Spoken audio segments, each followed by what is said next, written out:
তিন জায়গায় খরচ করলে আল্লাহ কিয়ামতে এই হিসাব নেবেন না। তার এক নাম্বারে যারা পরিবারের জন্য, মা বাবার জন্য, স্ত্রী পুত্রর জন্য খরচ করে, এই টাকার হিসাব আল্লাহর কাছে দেওয়া লাগবে না।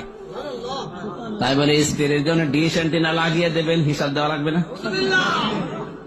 পরিবারস্থ লোক যারা আছে, পরিবারের সবচাইতে উপরে আছে আপনার মা, বাবা, স্ত্রী, সন্তান, এরপরে যারা আছে, এই সমস্ত মানুষগুলোর জন্য যদি বৈধভাবে কিছু খরচ করা যায়, এই টাকার হিসাব আল্লাহ কিয়ামতে নেবে না।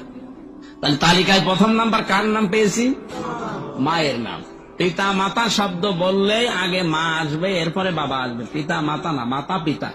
কোরআনে কারিমে ওয়ালিদাইনি শব্দটা ভাঙলে আগে মাতা হয়, এরপরে পিতা হয়, কারণ মায়ের নাম তিনবার আছে। কয়বার? তাহলে কি বুঝলাম? পৃথিবীর সর্বপ্রথম খরচের তালিকা আল্লাহ দিয়েছেন মায়ের জন্য, এরপরে বাবার জন্য, এরপরে স্ত্রী, এরপরে সন্তান।